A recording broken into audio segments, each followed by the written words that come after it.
Specialist Kotar examined the still warm cadaver on the table in front of him once more, just as confused as before the medical scanner had spat out its report. This was the first example of an earthling that had been brought to him for evaluation, something the military normally did on the first day of occupation of a new system, and normally they brought him a live specimen. But this was the fourth day in orbit of the third planet of this miserable backwater part of the galaxy. At least some of the rumours about difficult fighting and unexpected resistance must be true then. But the specimen. Being dead, he had to skip the psychological profiling entirely for now. That would have to wait for a more intact example. Cause of death was obvious. It was still leaking bright red blood slowly from a head wound, probably caused by an assault bayonet from the looks of things. The body gently twitched from time to time, as if trying to defy the very laws of nature itself. But it was the scans that made no sense. Excessive scar tissue all over the body, including assumed vital areas.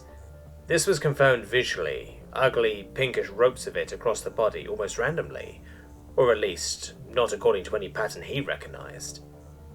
Kotar would have assumed some religious or perhaps social significance if it weren't for the internal scars on the report. Internal organ functions were mostly predicted by the scanner, but it was clear that some were plain not right. Some seemed to have pieces missing from them, others had tiny mechanical devices in or up against them. There was at least one example of an organ missing altogether, the connecting tissues curled back of themselves as if recoiling in horror. What manner of vile beings did this to themselves? None of the scars were consistent with predator attacks. The more he looked at the scans, the worse it got. Nerve endings were severed in places, or pinched painfully between artificial implants of an unknown nature. Metal clips held tissues together. Newer, painfully raw-looking scars overlapped old, faded scars. One of the surface ones still had artificial fibres. Cloth fibres, holding it closed. He fought down the urge to purge his stomachs. The very worst was when the scanner had identified that part of the alien was biologically from another different Earthling.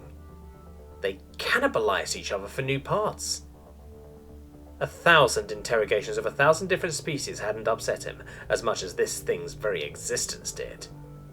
But Specialist Kotar had a job to do. The soldiers would need the information he gathered here on how to best cleanse these abominable creatures from existence. He prepped himself for dissection. He would have to confirm the machine's report manually. Just as the laser cutter touched the surface of the Earthling, it flung itself bolt upright with a great gasp of breath, scaring the excrement out of Kotar and sending the cutter flying across the room. Before he could recover and call for help, the injured but impossibly not dead Earthling monster lashed out with an arm, shattering Kotar's frail body almost without effort. His last view of the world was spent helplessly, watching the Earthling climb off the table and stalk off into the ship.